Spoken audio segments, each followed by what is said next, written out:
নমস্কাৰ সকলোকে, কি খবৰ সকলোৰে। আজি লক্ষী পূজা, সকলোকে হেপী লক্ষী পূজা। আৰু সকলো আই লক্ষীয়ে যাতে এনেকৈ ধান চাবলৈ ওলাই আহে। ময়ো ধান চাবলৈ বুলি ওলাই আহিলোঁ। চাওকচোন চাৰিও চাইডে ইমান ধুনীয়াকৈ পথাৰৰ ধানবোৰ আমাৰ গেউলি হৈছেগৈ, দেখিছেনে? ধুনীয়াকৈ ফুলিছে, মনটো খুব ভাল লাগি আছে। সেইকাৰণে আজি লক্ষী পূজা মানে দিনটো একেবাৰে আজৰি নাপালোঁ বুলি ক'বলৈ। ৰাতিপুৱা শুই উঠাৰ পৰা ঘৰ চফা তফা কৰি মেলি এতিয়া এইটো খন্তেক সময় হাততে এখনি কাঁচি আৰু মাথাত গামোচা এখনি লৈ পথাৰ চাওঁ বুলি আহিলোঁ। চাওকচোন মোৰ লগতে আপোনালোককো দেখাই দিছোঁ আমাৰ পথাৰখন অকণমানকৈ কেনেকুৱা লাগিছে ক'ব দেই। আপোনালোকে বাৰু পথাৰ চালেগৈনে নাই ক'বচোন। প্ৰত্যেকজনী লখিমীয়ে চাগে আজি পথাৰ চাবলৈ নোযোৱাকৈ থকা নাই, হয়নে নহয় ক'ব দেই কমেণ্ট কৰি।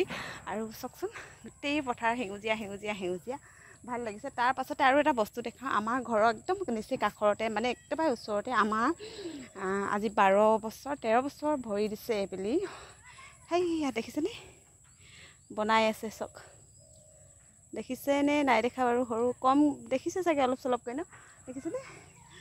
হেৰি লক্ষী পূজা পাতে, তাকে আপোনালোকক অকণমানকৈ দেখাওঁ। ৰাতিলৈ মই বাৰু ভিডিঅ'বোৰ দিম, দেৰি হ'ব দিওঁতে, তথাপিতো সৰুকৈ অকণমান ভিডিঅ' এটা বনাইছোঁ। আৰু দেখিছেনে সেইয়া চক ইফালে পাতিছে। আৰু জুবিন দাৰ শ্ৰদ্ধাঞ্জলি অনুষ্ঠানো হ'ব, তাতে লক্ষী পূজাও হ'ব। আপোনালোককো দেখাম, মোৰ লগতে আপোনালোকে চাব আৰু ধুনীয়াকৈ এটা কমেণ্ট কৰিবলৈ নাপাহৰিব দেই। Bye bye.